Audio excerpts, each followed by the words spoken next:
الحمد لله وكفى وسلام على عباده الذين اصطفى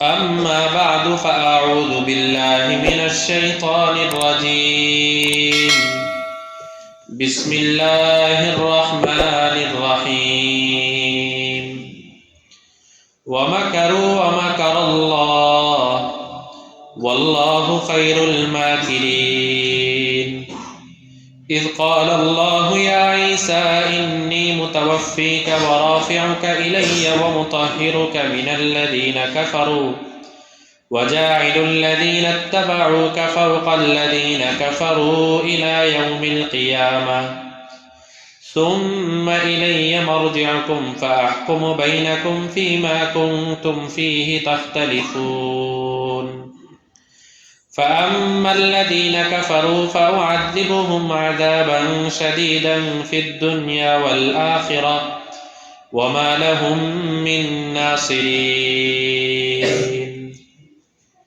صدق الله مولانا العظيم الحمد لله الحمد لله الحمد لله সূরা বাকারা সূরা আলে ইমরানের 54, 55 এবং 56 এই মোট 3 আয়াত আপনাদের সামনে তেলাওয়াত করেছি। তাফসীর শুরু করার আগে অন্য একটি বিষয়, একটি মাসালা বলে দিচ্ছি। সেটি হলো, নামাজের মধ্যে যদি কারো কাশি না আসে, তা সত্ত্বেও এমনিই কাশি দেয়, তাহলে কাশি দেওয়ার সাথে সাথে তার নামাজ ভেঙে যাবে। এই মাসালাটা আমরা অনেকে জানি না। ভুলে কথা বললে নামাজ ভেঙে যাবে না? আরেকজন কথা বলতেছে, আপনি ভুলে নামাজের ভিতরে জবাব দিয়ে দিছেন, তাহলে নামাজ ভেঙে যাবে কি না? ভেঙে যাবে। ঠিক তেমনি ভাবে কারো ভিতর থেকে কাশি আসে নাই, কিন্তু এমনি কাশতেছে নামাজের ভিতরে, তাহলে নামাজ ভেঙে যায়। আমরা আশা করি এরকম কেউ হবেন না, কিন্তু অনেকের কাশি শুনলে এরকম মনে হয় যেন কাশি ভিতর থেকে আসলে যেমন একটা চাপ বোঝা যায়, ওরকম বোঝা যায় না, মনে হয় যেন এমনি গলা খাকরাচ্ছে বা নামাজের ভিতরে আওয়াজ করছে, তাহলে কিন্তু নামাজ ভেঙে যাবে। যাই হোক, আমরা 54 নম্বর আয়াত তেলাওয়াত করেছি, কিন্তু 54 নম্বর আয়াতটা 53 নম্বর আয়াতের সাথে সম্পর্ক রাখে। গত সপ্তাহে 53, 52 এই দোনো আয়াতের মধ্যে আমরা আলোচনা করেছিলাম যে হযরত ঈসা আলাইহিস সালাম দুনিয়াতে আসার পর থেকেই একদল মানুষ তার জন্ম নিয়ে খারাপ কথাবার্তা বলতো, আর আরেক দল মানুষ তাকে এত ভালো কথাবার্তা বলতো যে স্বয়ং প্রভুর কাতারে নিয়ে যেত। একদল খারাপ, যে তার বাপ নাই, সে ভালো সন্তান না, আর আরেক দল হলো এত ভালো যে সে আল্লাহর পুত্র। এইভাবে দুইটা গ্রুপ হয়ে গেছিল। তো যারা হযরত ঈসার কে খারাপ কথাবার্তা বলতো, যে তার বাবা নাই, সে জারজ সন্তান, সে খারাপ মানুষ, খারাপ মায়ের থেকে তৈরি হয়েছে, এই জাতীয় কথাবার্তা যারা বলতো, এরা বেশিরভাগই ছিল ইহুদি। আর সাধারণত যারা হযরত ঈসাকে অনেক উপরে উঠাইতো, তারা হযরত ঈসার সময় এই জাতীয় কথা বলতো না। ঈসার উনি চলে যাওয়ার পর থেকে ওনাকে এগুলো নিয়ে কথা বলতে বলতে ওনাকে প্রভুর কাতারে নিয়ে গেছে। তারা বেশিরভাগই খ্রিস্টান। তো এই দুইটা দল ভিন্ন ভিন্ন, এক দল আরেক দলের ছায়াও দেখতে পারে না। ইহুদি খ্রিস্টানদের ছায়াও দেখতে পারে না, কারণ ইহুদিদের কথা হলো ঈসা হলো জারজ সন্তান, আর খ্রিস্টানদের কথা হলো ঈসা হলো আল্লাহর পুত্র। তাহলে ছায়া দেখতে পারবে? কিন্তু মুসলমানের বুকে গুলি চালানোর সময় দুইজন এক হয়ে যায়। বুঝে আসছে না? মুসলমানদেরকে ক্ষতি করার জন্য, মুসলমানদেরকে দুনিয়া থেকে বিতাড়িত করার জন্য তারা এক কাতারে দাঁড়ায় যায়, কিন্তু তাদের মোকাবেলায় আমরা মুসলমানরা এক কাতারে দাঁড়াইতে পারি না। এটা আমাদের আফসোস বলতে হয় আর কি, যে আমরা যে কোনো বিষয়, একটা সঠিক বিষয়ের উপরে কোনো ডাক দেওয়া হয়েছে, আগে চিন্তা করি আমার দলের কিনা, এরপরে চিন্তা করি আমার পছন্দের কিনা। আরো বহু ধরনের দলে বিভক্ত হতে হতে দেখা যায় যে ইহুদি নাসারাদের মোকাবেলায় আমরা অনেক দুর্বল। তারপরেও আল্লাহ তাআলা এই দুনিয়াতে ইসলামকে জিন্দা রাখবেন, কিয়ামত পর্যন্ত থাকবে, কারণ এর মধ্যেও আল্লাহর অনেক মুখলিস বান্দারা আছে, যে কারণে আল্লাহ তাআলা এই দ্বীনে ইসলামকে বিজয় করেই রাখবেন। নয়তো আদমশুমারি অনুযায়ী 150 কোটি মুসলমান, আর ওই পাশে প্রায় 550 কোটি কাফের। আবার এই 150 কোটি মুসলমানের মধ্যে যে কত ক্যাটাগরি আছে মুসলমানের, তাহলে 550 কোটি কাফের মোকাবেলায় বর্তমানে আমরা 150 কোটি মুসলমান টিকে আছি, যে এটাই তো কত বড় কিছু। আর এখন শুধু টিকে আছি তা না, বরং মুসলমানরা নারায়ে তাকবীর দিলে ওই 550 কোটির বুকের ভিতরে কাঁপাকাঁপি শুরু হয়ে যায়, তাই না? তাহলে কিভাবে সম্ভব? হিসাবে তো কোনো দিক থেকে, সংখ্যার দিক থেকে মিলে না। মুসলমানের মধ্যে কত গ্রুপ, মুসলমানের মধ্যে কত কিছু, এর মধ্যেও কিছু মানুষের চোখের পানি, কিছু মানুষের ইখলাস আল্লাহ তাআলা এতটাই কবুল করেন যে তাদের উসিলায় আল্লাহ তাআলা দুনিয়াটা টিকায় রাখছে। ওই মানুষদেরকে আমাদের বের করতে হবে, বুঝে আসছে না? আমার আশেপাশেই আছে, আমার এলাকায় আছে, আমি পাশের এলাকায় আছে, আমার দেশেই আছে, এরকম মানুষরা আছেন, কিন্তু আমরা তাদেরকে খোঁজার বদলতে তাদের দোষ কি ওগুলা নিয়ে আলোচনা বেশি হয়। এক ইউটিউবের মধ্যে একজন আলেমের বয়ান যতটুকু মানুষ শুনে, তার বিতর্কিত বক্তব্য বেশি মানুষ শুনে, তাই না? যে কথা বললে উনি একটু খারাপ হবে মানুষের চোখে, ওগুলা বেশি প্রচার হয়। তো হযরত ঈসা যখন নবুয়ত প্রাপ্ত হইছেন, দাওয়াতের কাজ করা শুরু করে দিছেন, কিছু মানুষ তো তার সাথে আছে, কিন্তু একটা বড় দল, তারা সবাই এই ইহুদিরা হযরত ঈসার বিরুদ্ধে কথাবার্তা বলা শুরু করে দিচ্ছে। এমন ভাবে বলতেছে যে ফিলিস্তিন, বর্তমান ফিলিস্তিন যেই জায়গায়, ওই জায়গায় তৎকালীন সময় একজন রাজা ছিল, যেই রাজার কাছে তারা মামলা দায়ের করছে যে যেই লোকটা, এই ঈসা নামে যেই লোকটাকে দেখতে পাচ্ছেন, সে আমাদের ধর্মীয় কিতাব তাওরাতকে অবমাননা করে, আমাদের ধর্মীয় কিতাবকে মানে না, সে নিজে একটা ধর্মীয় কিতাব নিয়ে আসছে ইনজিল, আর তার লগে কিছু লোক আছে, এই লোকরা তার সাথে থাকে, এখন তার ব্যাপারে কোনো ব্যবস্থা নেই। এই মামলা তারা সবাই দায়ের করছে। এই যখন মামলা দায়ের করছে, হযরত ঈসা বুঝে ফেলছেন যে এখন পরিস্থিতি এমন একটা পর্যায়ে চলে আসছে যে হয়তো আমার বিরুদ্ধে কোনো কঠিন সিদ্ধান্ত হবে, আমি এখন আর থাকতে পারবো না।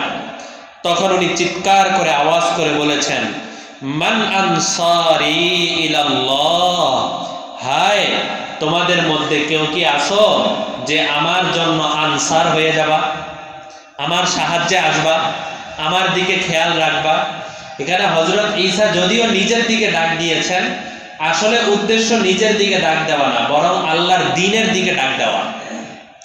ঠিক তেমনি ভাবে কোনো একজন নেককার মানুষ, কোনো একজন আলেম, কোনো একজন ভালো মানুষের পাশে আপনি দাঁড়ানো, তাকে মহব্বত করা, এর দ্বারা শুধু তাকে মহব্বত করার উদ্দেশ্য না, বরং পুরা ইসলামকে মহব্বত করা, এটা নিয়ম।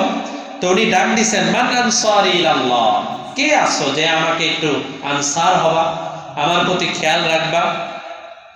ক্বালাল হাওয়ারিয়ুনা নাহনু আনসারুল্লাহ, হাওয়ারিয়িনরা বলল, আমরাই হব আপনার কাছে আনসার, আল্লাহর পক্ষ থেকে আমরাই আনসার হব, সাহায্যকারী হব। তো এরপর থেকে প্রায় 12-14 জন হাওয়ারিয়িন হযরত ঈসা, এই ওনাদের সবাইকে হযরত ঈসা খেলাফত দিয়ে গেছেন এবং খুশি হয়ে গেছেন হযরত ঈসা যেখানে যান, রাতের বেলা ঘুমান, দিনের বেলা থাকেন, সব সময় ওই 12 জন বা কোনো কোনো রেওয়ায়েতে আরো বেশি আছে, তো এই 12 জন লোক তারা তার সাথে পুরো ছায়ার মতো লেগে থাকতো, যে আমাদের নবী, আমাদের মাসুক, যার কাছ থেকে আমরা আল্লাহকে চিনতে পারছি, আমরা তাকে ছেড়ে যাব না। এবার যদি তলোয়ার তার গায়ের উপরে চলে তাহলে আমাদের শরীরের উপর দিয়ে চলতে হবে। এইভাবে তারা ঢাল হয়ে দাঁড়ায় গেল। আল্লাহ তাআলা 54 নম্বর আয়াতের মধ্যে বলেন, ওয়ামাকারু ওয়ামাকারাল্লাহ, সমস্ত ইহুদিরা মিলে তারা একটা চক্রান্ত করলো। আল্লাহ বলেন ওয়ামাকারাল্লাহ, আর আমিও আমার পক্ষ থেকে একটা কৌশল দিয়ে দিলাম। ইহুদিদের চক্রান্ত আর আল্লাহ কৌশল। কি কৌশল? বাদশাহ সে খবর পাঠাইছে, যে দল পাঠাইছে, যেই লোকটার ব্যাপারে আমাদের কাছে রিপোর্ট আসছে যে এই লোকটা তাওরাতকে অবমাননা করে, নিজের মতো করে ইনজিল বানাইছে, এই জাতীয় কথাবার্তা যার ব্যাপারে আসছে, একটা কাজ করো, তোমরা গিয়ে ওই লোকটাকে গ্রেফতার করে নিয়ে আসো। তখন গ্রেফতার করার জন্য স্বয়ং ইহুদিরা যারা আছে তারাই চলে আসছে যে এই লোকটাকে আমরা গ্রেফতার করব। গ্রেফতার করার জন্য বাড়ি ঘেরাও করছে। বাড়ি ঘেরাও করার পরে এখন বাড়ির ভিতরে তাকে বলতেছে, আপনি তাড়াতাড়ি আমাদের কাছে আসেন, আপনি আমাদের কাছে চলে আসেন। কিন্তু হযরত ঈসা তো সারেন্ডার করে না, আত্মসমর্পণ করে না। তখন তাদের ভিতর থেকে একজনকে পাঠাইছে যে যাও, ভিতরে যাও, গিয়ে দেখে আসো ভিতরে কি অবস্থা, ঈসা কি আসলে এই বাড়িতে আছে না নাই, কি হালতে আছে। তখন একজন ভিতরে গেছে। ওই ভিতরে যখন গেছে, এর আগেই আল্লাহ তাআলা আসমান থেকে জিবরাইলকে পাঠিয়ে দিয়েছেন, আমার প্রিয় বান্দা, আমার মহাব্বতের মানুষ ঈসাকে জীবিত অবস্থায় উঠিয়ে আসমানে নিয়ে আসো। ফেরেশতারা এসে সম্মানের সাথে হযরত ঈসা আলাইহিস সালামকে আসমানের উপরে নিয়ে গেছে। এই যে পরের আয়াতই আল্লাহ তাআলা বলবেন, ইয ক্বালাল্লাহু ইয়া ঈসা, আল্লাহ তাআলা বলছেন, হে ঈসা, ইন্নী মুতাওয়াফফিকা ওয়া রাফিউকা ইলাইয়া, হে ঈসা আপনি কোনো টেনশন করেন না, আপনাকে আমি আমার কাছে টেনে নিব এবং আমার কাছে উঠিয়ে নিব। আল্লাহ তাআলাই বলে দিচ্ছেন। এখন ওই একজন লোক যে ভিতরে গেছে, যাওয়ার পরে সে আর বের হয় না। এই যে আল্লাহ তাআলা বললেন না, তারা ষড়যন্ত্র করছে আর আল্লাহ কৌশল অবলম্বন করছে। কি কৌশল? একজন লোক ভিতরে গেছে, সে আর বের হয় না। তখন সবাই মিলে একসাথে সিদ্ধান্ত নিল, মনে হয় ওই একজনকে পেয়ে ঈসা মনে হয় তাকে মারতেছে বা কিছু করতেছে, চল আমরা সবাই মিলে ঢুকি। পরে সবাই মিলে একসাথে দরজা ভেঙে বাড়ির ভিতরে ঢুকছে। দেখে যে ওই একজন, আল্লাহ তাআলা মূলত তার চেহারাকে পরিবর্তন করে ঈসার চেহারা বানায় দিয়েছে। দেখছেন আল্লাহ তাআলার কৌশল। আল্লাহর কৌশলের সামনে কাফেরদের চক্রান্ত, ষড়যন্ত্র কিছু টিকবে? এখন এরা বাকি যারা আছে সবাই মিলে দেখে যে এই তো ঈসা, এই তো এরাই তো আমি খুঁজতেছি। এখন আরেকজন কোথায়? ধারণা করছে যে ওই জনরে মনে হয় মেরে ফেলছে, ও আমাদের লোকরে ও মেরে ফেলছে। এই কথা মনে করে তাদের লোককেই তারা ধরে গ্রেফতার করে নিয়ে গেছে। অথচ সে কিন্তু ঈসা না, হযরত ঈসা তো আসমানে চলে গেছেন। তাদের লোককে তারা গ্রেফতার করে নিয়ে গেছেন। নিয়ে গিয়ে একদম উপরে উঠিয়ে শুলিতে চড়িয়ে তার বুক কাটছেন। কাটার পরে পুরা ক্রুশ চিহ্নটা আমরা দেখি না, এই ক্রুশ চিহ্নর মতো করে তাকে একদম হত্যা করে ফেলছে। এখন হযরত ঈসার সাথে যেই হাওয়ারিয়িনরা ছিল, তারা আবার মনে করতেছে এদিক দিয়ে যে মনে হয় হাওয়ারিয়িন বা অন্য কোনো লোক, এরা মনে করতেছে যে আমাদের নবীকেই এইভাবে মারা হয়েছে, আর এরাও মনে করতেছে যে আমরা আমাদের শত্রুকে মারছি। তো খ্রিস্টানরা ওর পর থেকে বিশ্বাস স্থাপন করছে যে আমরা যদি বুকের মধ্যে আমাদের যিশু খ্রিস্টকে যেভাবে মারা হয়েছে ওই চিহ্ন যদি আমরা ঝুলিয়ে রাখি, ক্রুশ চিহ্ন, তাহলে আমরা যদি কোনো পাপ করি তাহলে ওই পাপেও আমাদের কোনো শাস্তি হবে না। এখন দেখবেন খ্রিস্টানদের যত স্কুল আছে সব জায়গায় ক্রুশ ঝুলানো থাকে, থাকে না? থাকে। যত জায়গায় খ্রিস্টানদের যা দেখবেন, দোকানের মধ্যে দেখবেন ক্রুশ ঝুলানো থাকে, খ্রিস্টানদের বাসা বাড়িতে ক্রুশ ঝুলানো থাকে। মূল কাহিনী হলো এই, বুঝে আসছে? হ্যাঁ। তো এই যে একটা বড় ব্যাপার ঘটে গেল, আল্লাহ তাআলা এখানে বলেন ওয়ামাকারু ওয়ামাকারাল্লাহ, এরা সবাই মিলে চক্রান্ত করছে, ষড়যন্ত্র করছে, কিন্তু আল্লাহ বলেন আমি একটা এমন কৌশল অবলম্বন করছি, ওয়াল্লাহু খায়রুল মাকিরিন, তোমরা জেনে রাখো আমি আল্লাহই মূলত আসল পরিকল্পনাকারী।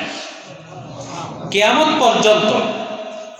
পর্যন্ত আপনার বিরুদ্ধে কেউ যদি ষড়যন্ত্র করে, চক্রান্ত করে, আপনার জানা আছে যে আপনি হকের উপরে আছেন, বাতিলের উপরে না, আপনি নির্দোষ, আপনি নিরাপরাধ, আপনার সাথে কোনো অপরাধের সাথে আপনি যুক্ত না। হিংসার বশবর্তী হয়ে অথবা টাকা পয়সার লোভে অথবা অন্য কোনো কারণে কেউ যদি আপনার বিরুদ্ধে ষড়যন্ত্র করে, চক্রান্ত করে, তাহলে এই দোয়াটা বেশি বেশি পড়া, ওয়ামাকারু ওয়ামাকারাল্লাহ ওয়াল্লাহু খায়রুল মাকিরিন, যে আমার বিরুদ্ধে ষড়যন্ত্র করতেছে আমি তার বিষয় আল্লাহর উপরে ছেড়ে দিলাম, আল্লাহই আসল পরিকল্পনাকারী। এবং বাস্তবে দেখা গেছে অনেক পরীক্ষিত আমল এটা, এই দোয়াটা, এই আয়াতটা সূরা আলে ইমরানের 54 নম্বর আয়াত, এই আয়াতটা বেশি বেশি পড়তে থাকলে দেখা যায় যারা ষড়যন্ত্র করে তাদের বিরুদ্ধেই তাদের ষড়যন্ত্র ব্যবহার হয়। তারা মামলা করছে কি করার জন্য? আরেকজনকে ফাঁসানোর জন্য। দেখা যায় ওই মামলাতে তারাই নিজেরাই ফেঁসে যায়। তারা আরেকজনের ব্যাপারে মিথ্যা কথা বলছে, দেখা যায় ওই মিথ্যার কারণে তারা নিজেরাই ফেঁসে যায়। এই দোয়াটা বেশি বেশি পড়লে এটার একটা বড় ফায়দা। তো আমরা অনেক সময় এই জাতীয় বিপদ আপদে পড়ি না? ব্যবসা বাণিজ্য এলাকাতে, গ্রামে, কত জায়গায় এই জাতীয় সমস্যায় পড়ি। আমি জানা আছে যে আমি নিরাপরাধ, আমি এর সাথে কোনো যুক্ত না, শুধু শুধু অমুক কারণে তমুক কারণে আমাকে ফাঁসানোর চেষ্টা করা হচ্ছে। তাহলে ছোট্ট দোয়াটা আমরা নিজেদের আমল বানায় নিই, ওয়ামাকারু ওয়ামাকারাল্লাহ ওয়াল্লাহু খায়রুল মাকিরিন।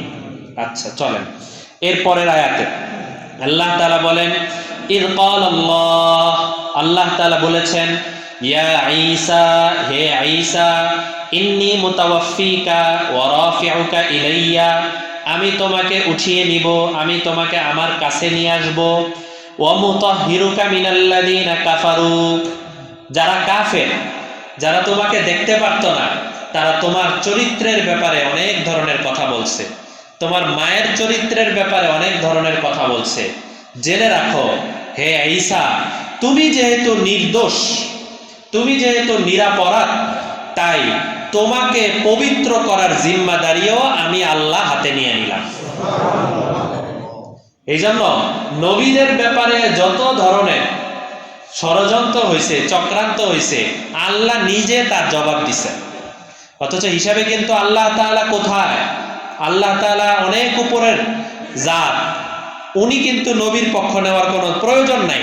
কিন্তু আল্লাহ তাআলা যেহেতু নবীদের পাঠাইছেন, এই জন্য নবীদের ব্যাপারে কোনো কথা বলা হলে স্বয়ং আল্লাহ তার জবাব দেন। এমনকি এই উম্মতের একটা বড় বৈশিষ্ট্য যে শুধু নবী না, বরং আমাদের নবীর সাথে যেই মানুষরা একসাথে ছিল, যারা আমাদের নবীকে স্বীকার করছে, আমাদের নবীর সাথে ছিল, বদরে, উহুদে, সব জায়গায় নবীর সাথে ছিল, ওই সব সাহাবীদের ব্যাপারেও যদি কেউ উল্টাপাল্টা কথা বলে, তাহলে আল্লাহ নিজে সাহাবীদের পক্ষ নিয়ে কোরআনে আয়াত নাজিল করেন। সাহাবীদের ব্যাপারে এ জাতীয় মুখ খোলা যাবে? বদনাম করা যাবে? হযরত আয়েশার ব্যাপারে বলে নাই? হযরত আয়েশার ব্যাপারে বলছে, হযরত আয়েশা গেছেন গলার হার হারিয়ে গেছে, রাতের বেলা উটের উপরে উঠবেন, উঠতে গিয়ে দেখেন গলায় হার নাই, মনে পড়ছে যে আমি যেখানে পেশাব করতে গেছি মনে হয় ওখানে গলার হারটা পড়ে গেছে। তো উনি পেশাব করার ওই জায়গায় গেছেন গলার হার খুঁজতে, এদিক দিয়ে কাফেলা পুরাটা চলে গেছে। কাফেলা চলে গিয়ে অনেক দূর চলে গেছে, হযরত আয়েশা এসে দেখেন উট নাই, কাফেলার কেউ নাই। উনি জানা আছে যে নবীজির অভ্যাস হলো কাফেলা চলে যায় যাক, নবীজি একজন বা দুইজনকে দায়িত্ব দেন যে আমরা চলে যাওয়ার 5-7 ঘন্টা 10 ঘন্টা পরে গিয়ে তুমি আসবা। কেন? কারণ আমরা কোনো কিছু ফেলে রেখে আসলাম কিনা, কোনো মানুষ হারায় গেল কিনা, এটা নবীজির প্রতি যুদ্ধে অভ্যাস ছিল।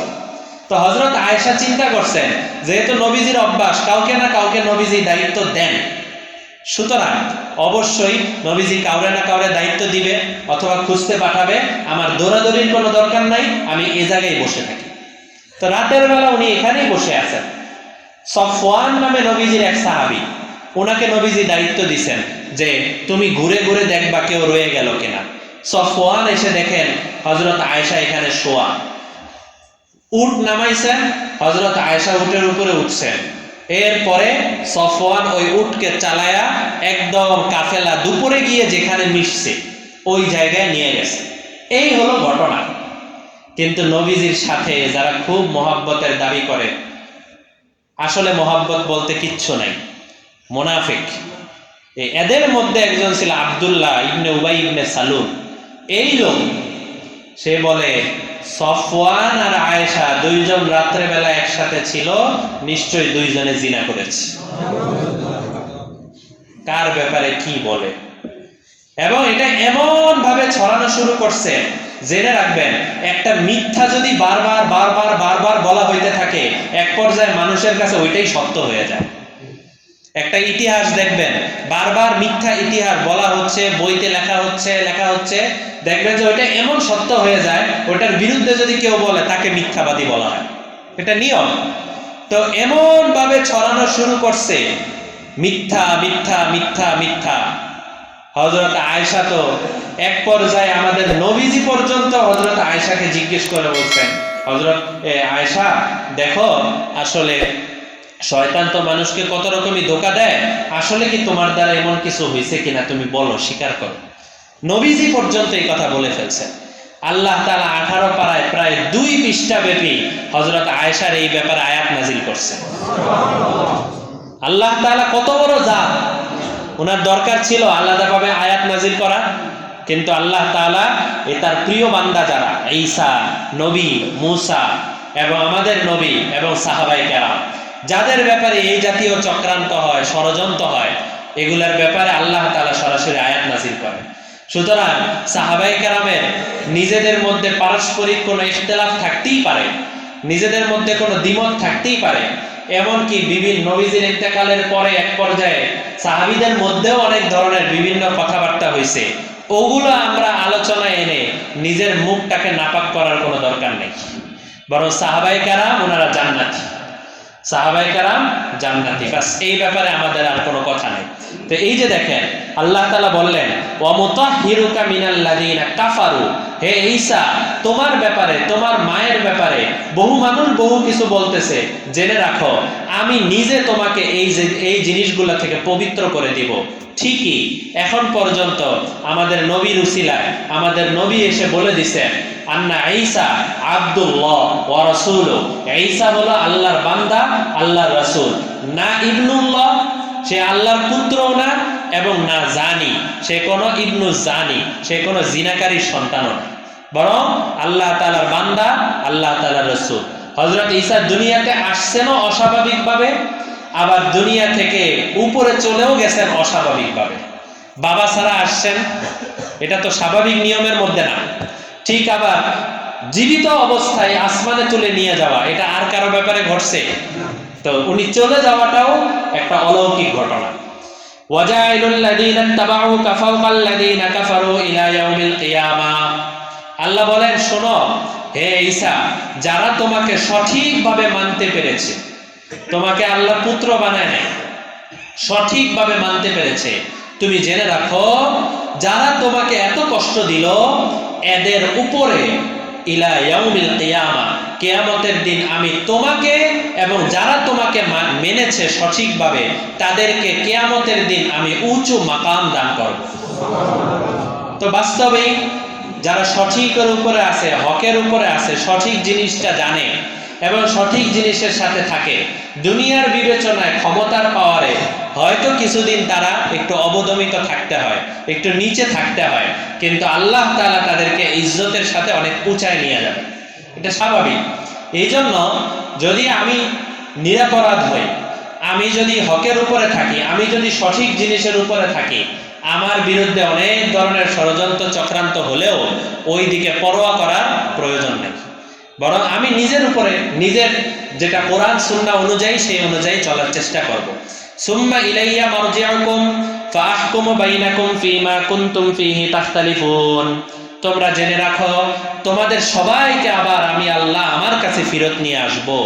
এবং এই যে তোমরা দুইটা দল ভাগ হয়ে গেছো, এক দল বলো ঈসা হলো অবৈধ সন্তান, আরেক দল বলো ঈসা হলো আল্লাহর পুত্র, এই যে দুইটা ভাগ হয়ে গেছো, তোমরা আমার কাছে আসো, এরপরে আমি তোমাদেরকে বুঝাবো কে সঠিক আর কে ব্যাঠিক। আসলে সঠিক ব্যাঠিক কি? দোনো দলই ব্যাঠিক না? দোনো দলই তো ভুল। সঠিক হলো হযরত ঈসা আল্লাহর বান্দা এবং আল্লাহর রসুল, অন্য সব মানুষের মতোই মানুষ। তবে আল্লাহ তাআলা তাকে কিয়ামত পর্যন্ত আল্লাহ নিজের একটা কুদরত দেখানোর জন্য বাবা ছাড়াই আল্লাহ তাকে দুনিয়াতে পাঠাইছে। ফাআম্মাল্লাযীনা কাফারু ফাউআযিবুহুম আযাবান শাদীদান ফিদ দুনিয়া ওয়াল আখিরাহ। এরপরেও যারা অবৈধ পথে চলবে, এটা যদিও হযরত ঈসার ব্যাপারে, কিন্তু এটা ব্যাপক কথা। ফাআম্মাল্লাযীনা কাফারু, যারা গুনাহ করবে, কুফরি করবে, নাজায়েজ কাজের সাথে লিপ্ত থাকবে, ফাউআযিবুহুম আযাবান শাদীদান ফিদ দুনিয়া ওয়াল আখিরাহ। তোমরা জেনে রাখো, দুনিয়া এবং আখিরাত উভয় জায়গায় নাফরমানদেরকে আমি অনেক আযাব প্রস্তুত রাখছি। দুনিয়াতে অনেক আযাব থাকে, হয়তো শারীরিক আযাব হবে না, কিন্তু মানসিক আযাব থাকে। যারা নাফরমান, যারা গুনাহের সাথে লিপ্ত থাকে, তাদের দেখা যায় বহু ধরনের পেরেশানিতে তারা থাকে, অনেক পেরেশানি। আমরা বাহির থেকে অনেক সময় মনে করি অমুকের মতো সুখে যদি আমি থাকতে পারতাম, কিন্তু অমুকের সাথে পার্সোনাল ভাবে একটু কথা বলে দেখেন, কয়েকটা কথা শোনার পরেই মনে হবে যে তার চেয়ে দুঃখে, তার চেয়ে বরং আমি সুখে আছি। এরকম হয় না? হয়। ওমা লাহুম মিন নাসিরিন। আল্লাহ বলেন, এই জাতীয় অবৈধ যারা কাজ করে, যারা বিভিন্ন নাফরমানি করে, কিয়ামতের দিন তাদের কোনো সাহায্যকারী খুঁজে পাবে না। কিন্তু আম্মাল্লাযীনা আমানু, কিন্তু দুনিয়ায় থাকা অবস্থায় যারা ঈমান আনছে আল্লাহর উপরে সঠিকভাবে, ওয়া আমিলুস সালিহাত, এবং সমস্ত কাজ সুন্নত তরিকায় করার চেষ্টা করে, নেক কাজ করে, আল্লাহর উপরে ঈমান, ওইটা হলো বিশ্বাস। আল্লাহর উপরে ঈমান মানে মনের বিষয়, আর আমিলুস সালিহাত মানে হলো কাজের বিষয়। যে আল্লাহর উপরে ঈমান সঠিক মতো আনে এবং যখন যেই আমল করা দরকার ওই আমল ঠিক মতো করে, ফাইওয়াফিহিম উজুরহুম। এই আয়াতটা মনে রাখার মতো, ফাইওয়াফিহিম উজুরহুম। আল্লাহ বলেন, দেখো আমি যা যা যা যা ওয়াদা দিয়েছি, এই সমস্ত ওয়াদা তাকে পাই টু পাই বুঝিয়ে দেওয়া হবে, কিছু কমানো হবে না। নামাজ পড়লে এই সওয়াব, এই সওয়াব, এই সওয়াব, এই সওয়াব। আমরা অনেক সময় শয়তানের ধোকায় পড়ে হোক চিন্তা করি, কই বলে যে নামাজ পড়লে এটা হবে ওইটা হবে, কই কিছু তো দেখি না, কিছু তো বুঝি না। আল্লাহ তাআলা বলেন, তার যা পাওনা, তার জিকির করলে যা পাওনা, তেলাওয়াত করলে যা পাওনা, দান সদকা খায়রাত করলে যা পাওনা, এই সমস্ত পাওনা ফাইওয়াফিহিম উজুরহুম, সব পাওনা আমি তাকে পাই টু পাই হিসাব বুঝিয়ে দিব। এবং শুধু হিসাব বুঝানো না, বরং আল্লাহ তাআলা অনেক বেশি দান করবেন। বেশি দান করার মৌসুম কিন্তু আসতেছে, রমজান মাস। আমরা সব মার্কেটিং রমজানের জন্য রেখে দিব, আগেই সবকিছু শেষ করে ফেলবো। রমজান মাসটা আমরা চেষ্টা করব যে আমাদের যেন এই রমজানটা অন্য সকল রমজানের চাইতে ভিন্ন হয়। ভিন্ন বলতে আমলের দিক থেকে অগ্রসর হয়। এই 2 মাস আগের থেকেই নিজেরা মানসিকভাবে প্রস্তুত হওয়া। আল্লাহ বলেন, ওয়াল্লাহু লা ইউহিব্বুজ জালিমিন। আরে দুনিয়ায় থাকা অবস্থায় যারা জালেম হয়, একজন আরেকজনের কাছ থেকে টাকা পায়, সে তার টাকা দেয় না, এ জালেম না? একজন আরেকজনের কাছ থেকে জমি পায়, সে তাকে জমি দেয় না, সে জালেম না? আল্লাহ বলেন যে টাকা পায়, টাকা দেয় না, জমি পায়, জমি দেয় না, হক পায়, হক দেয় না, এই সমস্ত জালেমদেরকেই তো আমি পছন্দ করি না। তাহলে আমার পক্ষে কিভাবে সম্ভব যেই বান্দা আমার কাছে সওয়াব পাবে আমি তাকে সওয়াব বুঝিয়ে দিব না? দেখছেন কি সুন্দর উদাহরণ। যে আমার কাছে সওয়াব পাবে, সে নামাজ ঠিক মতো পড়ছে, সে ঠিক মতো রোজা রাখছে, ঠিক মতো তেলাওয়াত করছে, ঠিক মতো জিকির করছে, আর আমার কাছে আসবে, আমি একটু একটু সওয়াব কমায় দিব, ওখান থেকে একটু মাইনাস করব, এখান থেকে একটু মাইনাস করব, এটা সম্ভব? আল্লাহ বলেন দুনিয়াতে যারা এই জাতীয় জালেম হয়, লা ইউহিব্বুজ জালিমিন, এই সমস্ত জালেমদেরকে তো আমি নিজেই পছন্দ করি না, তাহলে আমার দ্বারা কি করে সম্ভব যে আমি তাদের সওয়াবের মধ্যে কমতি করব? এই জন্য ইয়াকিন রাখা, বিশ্বাস রাখা, কোরআনে আল্লাহ যেটা বলছেন সেটা অবশ্যই দুনিয়াতে আখেরাতে আমরা 100% বুঝে পাবো, এর মধ্যে কোনো সন্দেহ নাই।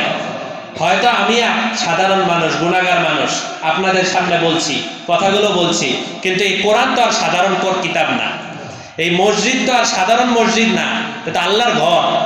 তাহলে মসজিদের মধ্যে আল্লাহর ঘরে আল্লাহর কিতাব থেকে বলতেছি, এর উপরে বিশ্বাস রাখা যে যেই ওয়াদাগুলো আল্লাহ তাআলা করেছেন এই ওয়াদাগুলোই সত্য ওয়াদা, এটাই বাস্তব। আর এর বিরুদ্ধে, এর বিপরীত যেটা আছে, গুনাহের বিষয়গুলো, ওগুলাও কিন্তু সত্য। শুধু সওয়াবেরটাই সত্য আর গুনাহেরটা মিথ্যা এরকম মনে করা যাবে?